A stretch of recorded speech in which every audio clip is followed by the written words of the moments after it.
वास्तव सबसे पहले आपको बताते हैं राजधानी जयपुर से जुड़ी हुई बड़ी खबर। 20 से ज्यादा ठिकानों पर इस वक्त आयकर विभाग की रेड चल रही है। गुरुवार सुबह सेंट्रल एजेंसी ने यह कार्रवाई शुरू की और जहां पर टेंट व्यवसायी, वेडिंग प्लानर और इवेंट मैनेजमेंट कंपनियों से जुड़े लोगों पर यह कार्रवाई की जा रही है।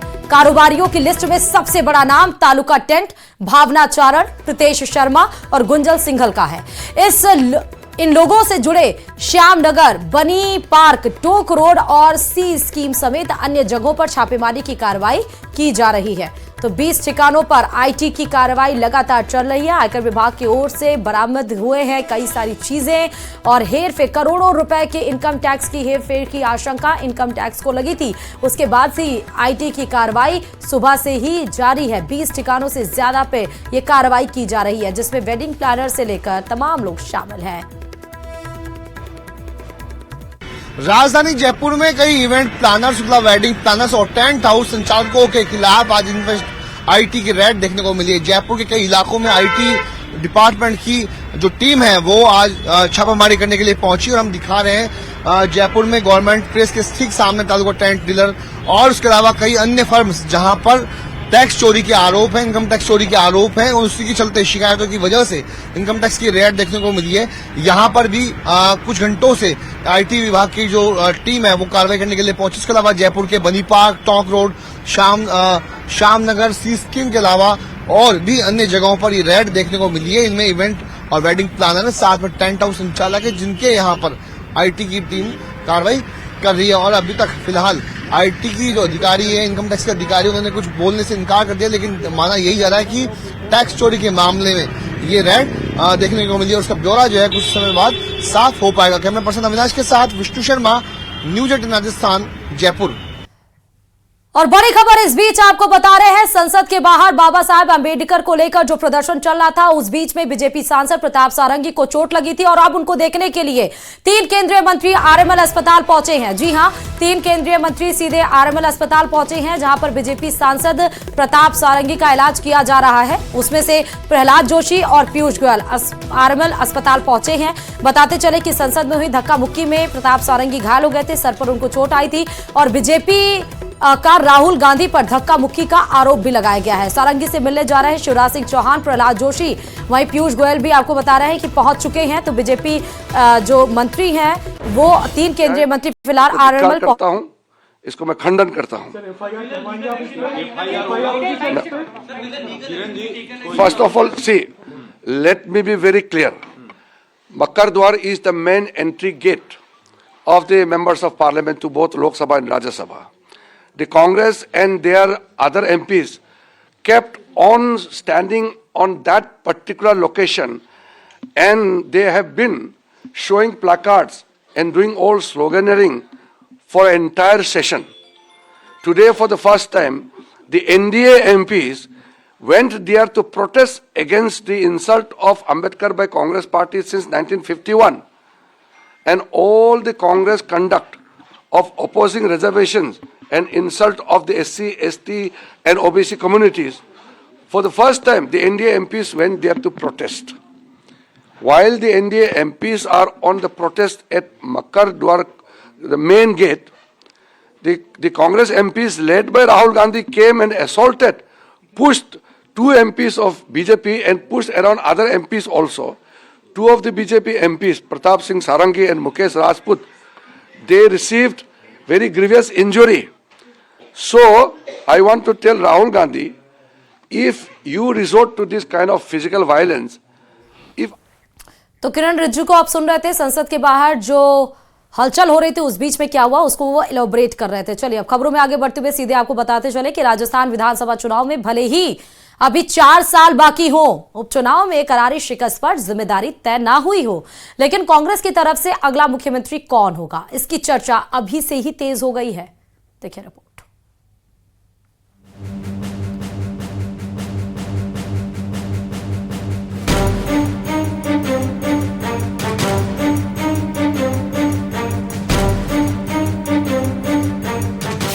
4 साल पहले कांग्रेस में कुर्सी की लड़ाई, पूर्व मंत्री के बयान ने गुट की आग सुलगाई।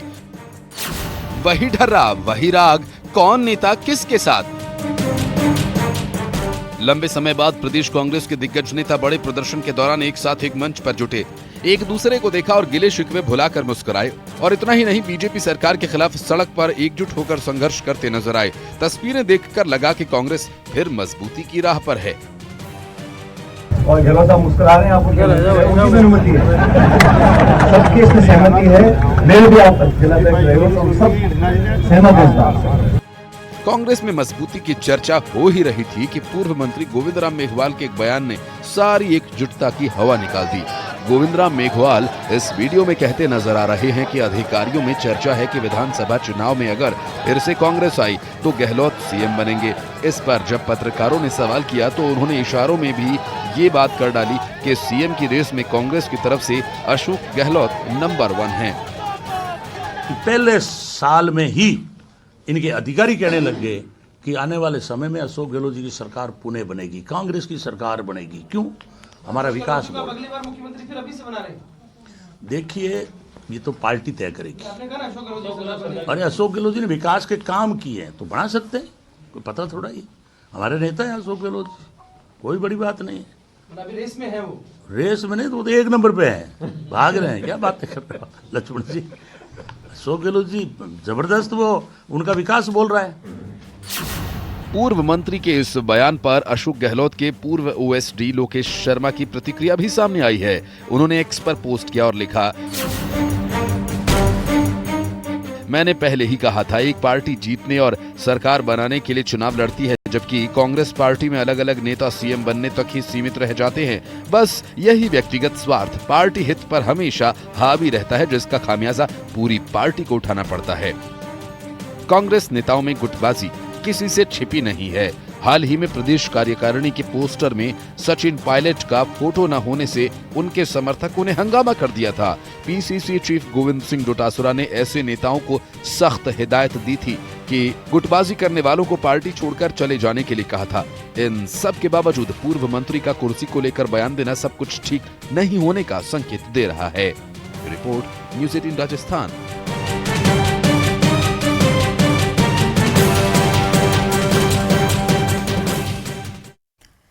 शिक्षा मंत्री मदन दिलावर एक दिन के अजमेर दौरे पर हैं और इस दौरान मदन दिलावर का बड़ा बयान सामने आया है। मदन दिलावर ने कहा है कि अमित शाह हमारे राष्ट्रीय लीडर हैं। उन्होंने डॉक्टर भीमराव अंबेडकर और अनुसूचित जाति जनजाति को लेकर किसी तरह का गलत बयान नहीं दिया। साथ ही इस दौरान कांग्रेस पर भी निशाना साधा और कहा कि डॉक्टर अंबेडकर का जितना अपमान कांग्रेस ने किया उतना किसी ने नहीं किया।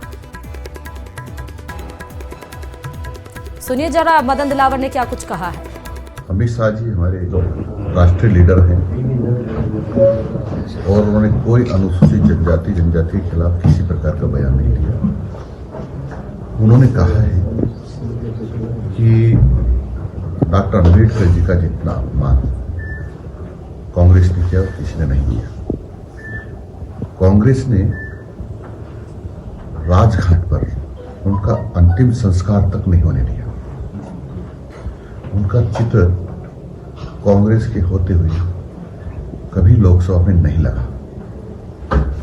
भारतीय जनता पार्टी के निवेदन पर उस समय की गैर कांग्रेस की सरकार ने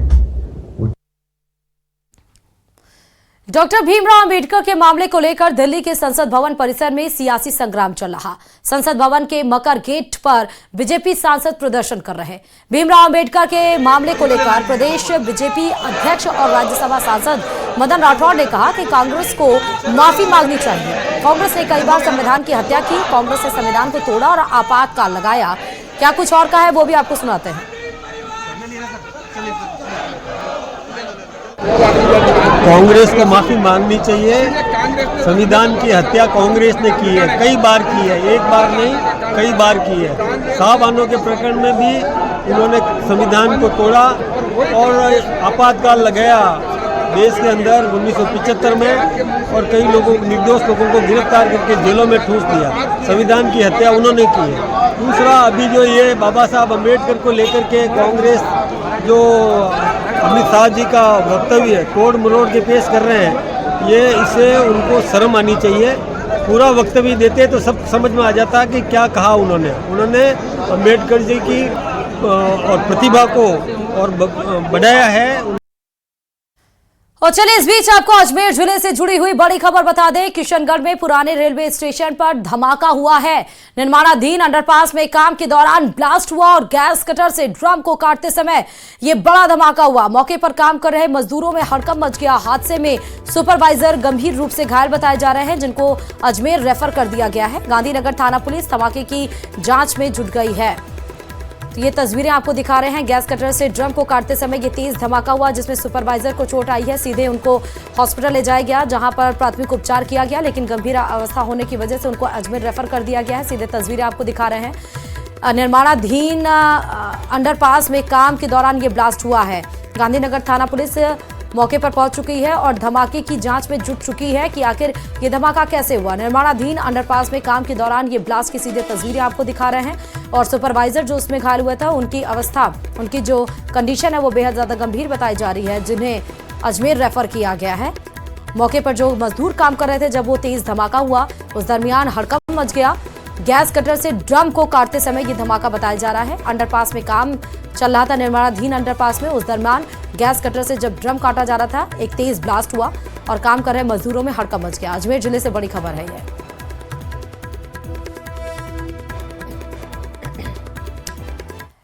और इधर हिंडौन सिटी के रिको औद्योगिक क्षेत्र की दाल मिल में आग लगने के से सारा सामान जलकर खाक हो गया है। दमकल विभाग ने काफी मशक्कत के बाद से आग पर काबू पा लिया है। दाल मिल में अग्निकांड से 1 करोड़ से ज्यादा का नुकसान बताया जा रहा है। फिलहाल आग लगने के कारणों का खुलासा नहीं हो पाया है। रिको उद्योग मंडल अध्यक्ष ने उच्च स्तरीय जांच कर मुआवजे की मांग की है। 1 करोड़ से ज्यादा का नुकसान आग लगने की वजह से रिको उद्योग मंडल अध्यक्ष पहुंचे हैं, मुआवजे की मांग कर रहे हैं और उच्च स्तरीय जांच कराने की भी मांग यहां पर की जा रही है। रिको उद्योग मंडल अध्यक्ष के द्वारा अग्निकांड में ये दाल मिल है जिसमें आग लगी, 1 करोड़ का नुकसान। 11:15 बजे हमारे यहाँ कर्मचारी ने हमको फोन किया कि भाई साहब मिल में आग लग गई, आप दमकल लेके आ जाओ। हमने तुरंत नगर पालिका का आदमी भेजा और हम यहाँ आए। हमने देखा, उसके 10 मिनट बाद ही दमकल आ गई और रात को 3, साढ़े 3 बजे तक हमने कोशिश करने के बाद आग पे काबू पा लिया था। से लोकल लैंग्वेज में पढ़ाई शुरू हो जाएगी। जी हां, जयपुर में एक कार्यक्रम के दौरान स्कूली शिक्षा मंत्री मदन दिलावर ने इसका ऐलान करते हुए कहा, वर्तमान में 2 जिलों सिरोही और डूंगरपुर में पायलट कार्यक्रम के रूप में बहुभाषी शिक्षण कार्यक्रम संचालित किया जा रहा है। अगले सत्र से इसे 9 जिलों में चलाया जाएगा। साथ ही सत्र 2026 से यह कार्यक्रम प्रदेश के 25 जिलों में संचालित किया जाना प्रस्तावित है। साथ ही ये भी कहा कि बच्चे जब अपने परिवेश में कोई भाषा सीखते हैं तो उनके सीखने का समय और समझ बहुत ही जल्दी विकसित होती है। देखिए, सुनिए जरा मंत्री मदन दिलावर ने क्या कुछ कहा है। और अपना गाँव में हर 10-12 कोर्स पर बोली बदल जाओ से भाषा बदल जाओ। एक जिला में 4 प्रकार की बोलियां भाषा भी देखी। तो कई बार एक तहसील का लोग बाग दूसरा तहसील का लोग बाग वहां की भाषा में बोलो तो समझना में थोड़ी दिक्कत आ। तो फिर जो आप लोग बच्चों स्कूल जाओ और बड़ा तो ना उनकी जीजी की बोली सीखी, उनका भाई की बोली सीखी, और स्कूल में जाता ही वो हिंदी को बोलने वाले भाषा तो बताए तो कंफ्यूज रहे क्यों कायम करेगा एकदम कायम हो तो देर लागे समझ रहा। लेकिन बच्चा जितना जल्दी अपनी घर की भाषा को जिस स्थानीय भाषा भी कर सके उनमें जितना सीखे उतना और न सीख सके। अब आपको अजमेर से बड़ी खबर बताते चले। शिक्षा विभाग से जुड़ी हुई बड़ी खबर इस वक्त की यह है कि शिक्षा मंत्री मदन दिलावर माध्यमिक शिक्षा बोर्ड की बैठक ले रहे हैं। संभागीय आयुक्त महेश चंद्र शर्मा बैठक में मौजूद है। बोर्ड सचिव कैलाश चंद्र शर्मा सहित दूसरे अधिकारी भी बैठक में शामिल हैं। रीट सहित बोर्ड की परीक्षाओं पर चर्चा हो रही है। रीट पेपर की वजह से बोर्ड की परीक्षाओं की तारीख में बदलाव किया गया है। 10वीं और 12वीं की परीक्षाओं की तारीखों में बदलाव हुआ है, क्योंकि रीट के नोटिफिकेशन आ चुके हैं। 15 जनवरी बताया जा रहा था वो नोटिफिकेशन, उसके बाद फरवरी में यानी कि 43 दिन के बाद एग्जाम कंडक्ट होना है। और रीट की जैसे ही नोटिफिकेशन आई उसके बाद से 10वीं और 12वीं की परीक्षाओं की तारीखों में बदलाव हुआ है। माध्यमिक शिक्षा बोर्ड को लेकर ये बड़ी बैठक शिक्षा मंत्री मदन दिलावर की।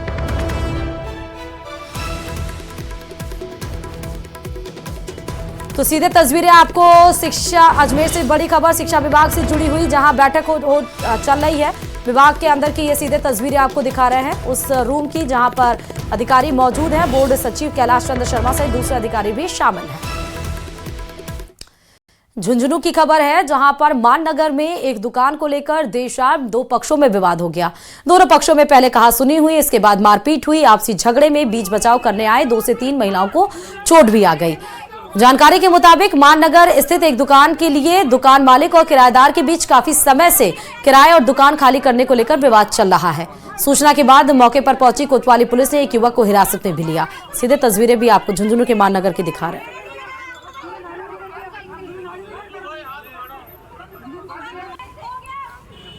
हमारी दुकान में हमें घुसने नहीं दे रहे थे। हमने एसपी साहब के पास गुहार लगाई, दोपहर में वहाँ गए हम और एसपी साहब से गुहार लगाई। एसपी साहब ने सीआई साहब को, आईओ साहब को सबसे जांच की, पूरी तफ्तीश की, तो उनकी जांच की इंक्वायरी करके और उन्होंने जांच की, कहा कि दुकान आपकी, आपका सामान है, देखो चोरी तो नहीं हुआ है। तो हम जब यहाँ आए दुकान में तो हमारा सामान पूरा का पूरा चोरी हो गया। कुछ भी सामान है, पूरी रेक की रेक खाली है, गोदरेज की अलमारी जिसमें पत्रावली थी, दस्तावेज थे।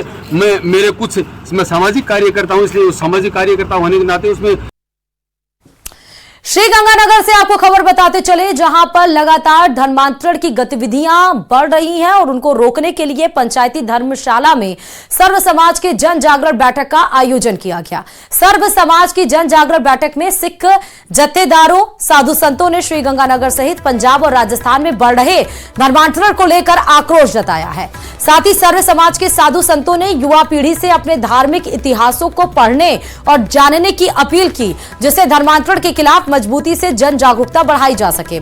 इसके अलावा 25 दिसंबर को गुरु गोविंद सिंह के साहिबजादों के शहीदी दिवस पर विशाल वाहन रैली निकाली जाएगी, जिसमें श्रीगंगानगर में डरा धमका और लालच देकर किए जा रहे धर्मांतरण पर रोक लगाने को लेकर जागरूक किया जाएगा।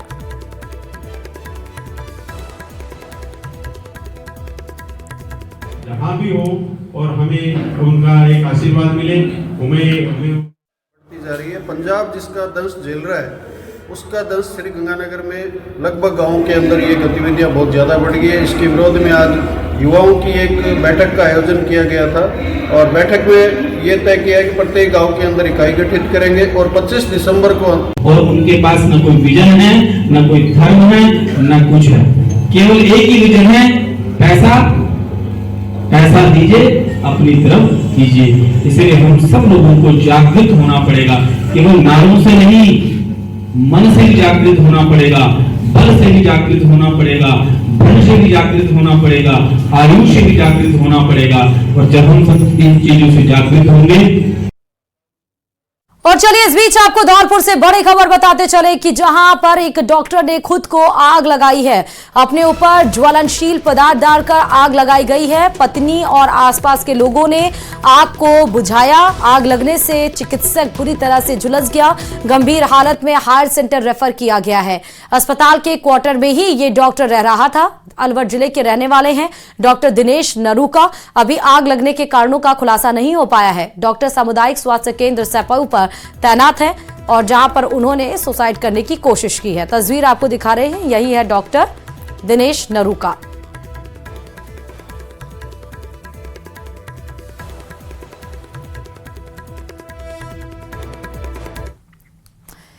और इधर दौसा में नई मंडी रोड पर एक कपड़े की गोदाम में भीषण आग लग गई, जिसके बाद से इलाके में हड़कंप मच गया। भारी संख्या में लोगों की भीड़ इकट्ठा हो गई। आग लगने की खबर पर दमकल की टीम भी मौके पर पहुंची। बांदीकुई और लालसोट से भी दमकल की गाड़ियां मौके पर पहुंची हैं। हालांकि आग इतनी भीषण थी कि दूसरे पानी के टैंकर मंगवाने पड़े हैं। तस्वीरें आपको दिखा रहे हैं, नई मंडी रोड स्थित ये कपड़े की गोदाम, जहां पर भीषण आग लगी। दमकल की गाड़ियां मौके पर पहुंची और उसके बाद भी भीषण, इतनी ज्यादा आग भीषण थी कि दूसरे पानी के टैंकर भी मंगवाने पड़े हैं। बांदीकुई और लालसोट से भी दमकल की गाड़ियां मौके पर पहुंची हैं। कड़ी मशक्कत यहां पर दमकल कर्मियों के द्वारा, जहां पर भीषण आग लगी गोदाम में।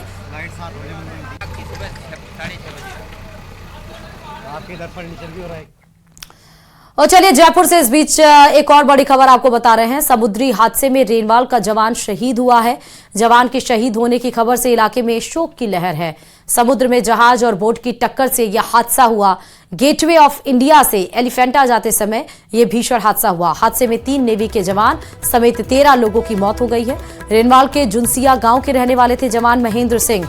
नेवी में मार्कोस कमांडो के पद पर तैनात थे महेंद्र सिंह, जो अब हमारे बीच नहीं रहे। जैसे ही इनकी मृत्यु की खबर गांव तक पहुंची, घर में पहुंची, वैसे शोक की लहर दौड़ पड़ी। फिलहाल ये घटना कल शाम 4 बजे की है। महाराष्ट्र के मुंबई में ये घटना घटित हुई जब एक समुद्री हादसे में रेनवाल का जवान शहीद हुआ है, जब एक बोट और जहाज के बीच में ये भीषण टक्कर हुई और जहाज में बैठे 113 यात्री जब बोट से टकराया तो जहाज में बताया जा रहा छेद हो गया था, जिस वजह से पानी भरने लगा था। तुरंत रेस्क्यू ऑपरेशन जारी किया गया, लेकिन तब भी 13 लोगों को नहीं बचाया जा सका। और एक और बड़ी खबर आपको जयपुर से बताते चले। मातृ शिशु स्वास्थ्य सहित दूसरे सेवाओं का ऑनलाइन निरीक्षण किया जा रहा है। प्रमुख सचिव गायत्री राठौड़ ने ऑनलाइन संवाद किया। आईईसी निदेशक शाहीन अली खान भी ऑनलाइन जुड़े। जिलों के अधिकारियों से ऑनलाइन चर्चा की गई है। तो मातृ शिशु स्वास्थ्य सेवाओं का ऑनलाइन निरीक्षण किया जा रहा है। जयपुर से ये बड़ी खबर आपको बता रहे हैं, जहां पर अधिकारियों से ऑनलाइन ये चर्चा की गई है। तस्वीरें आप देखिए, ऑनलाइन चर्चा की। मातृ शिशु स्वास्थ्य सेवाओं का यह ऑनलाइन निरीक्षण किया गया है कि क्या वहां पर व्यवस्थाएं हैं, सब कुछ सही चल रहा है या नहीं चल रहा है। कई बार क्योंकि ऐसी सूचनाएं आती हैं या खबरें आती हैं कि मातृ शिशु स्वास्थ्य सेवाओं में सही से ट्रीट नहीं किया जा रहा है, बच्चे को सही से नहीं ट्रीट किया जा रहा है, या उसकी माँ को सही से ट्रीट नहीं किया जा, इलाज नहीं सही से मिल रहा है, तड़पती रह जाती है, ऐसी तमाम खबरें आती हैं। उसके बाद से ये ऑनलाइन निरीक्षण, जहां पर अधिकारियों से ऑनलाइन चर्चा की जा रही है जिलों के। शाहीन अली खान भी इससे जुड़े हुए हैं, आईसीसी निदेशक। सरकार ने राजस्थान गवर्नमेंट हेल्थ स्कीम में बड़ा बदलाव किया। नए नियम पेंशनर्स का सरदर्द बन गया है। अस्पतालों में आरजीएचएस कार्ड धारकों के फोटो खिंचवाने के बाद ही पर्ची काटना अनिवार्य कर दिया है, जिससे सिरोही में आरजीएचएस धारक कर्मचारी, खासकर जो बुजुर्ग हैं, दिव्यांग हैं या फिर चलने फिरने की स्थिति में नहीं है, उनकी परेशानी बढ़ गई है। वो आरजीएचएस सुविधाओं से वंचित होने को मजबूर हो रहे हैं। सिरोही के पेंशनर समाज के कार्यकर्ताओं ने मंत्री से नियम में सुधार की मांग की है। प्रजापति सरजावा गेट के बाहर रहता हूँ। मेरी माता जी चलने में असमर्थ है, 12 महीने से बेड रेस्ट है। पहले तो मैं दवाई ला लेता था, लेकिन सरकार के नया नियम के अनुसार अब ये दवाई इनको कैसे हॉस्पिटल लेके जा सकते हैं, ये नियम का हम विरोध करते हैं। और ये सही नहीं है सरकार का नियम, जो भी बेड रेस्ट है माता पिता, तो ये इनको कैसे मैं ले जा सकता हूँ इनके। राजस्थान सरकार ने 1 दिसंबर से पेंशन भोगियों के लिए बहुत बड़ी समस्या खड़ी कर दी है। अब वो अस्पताल में जाकर के जब स्वयं खड़े होते हैं तो ही उनकी पर्ची बनती है और उनका इलाज शुरू होता है। कई पेंशनर है वो 75-80 वर्ष के हो गए हैं, चलने फिरने में असक्षम है, दिव्यांग है, खाट पे पड़े हैं, उनको लाने और ले जाने वाला भी कोई नहीं है। ऐसे में 2-2 जगह लाइन में खड़े रह करके वो अपना इलाज कैसे कराए। सरकार के इस तुगलकी आदेश से राजस्थान के लाखों वरिष्ठ पेंशनर, असक्षम कर्मचारी और दिव्यांग बहुत व्यथित है। हम राजस्थान सरकार से मांग करते हैं कि ये तुगलकी जो फरमान जारी किया है यह बंद हो और सरकारी अस्पतालों में जो पहले व्यवस्था थी उन्हें यथावत करके पेंशनरों को, दिव्यांगों को राहत प्रदान करें। और चलिए इसी के साथ इस बुलेटिन में फिलहाल अभी के लिए इतना ही। आगे देखिए देश दुनिया।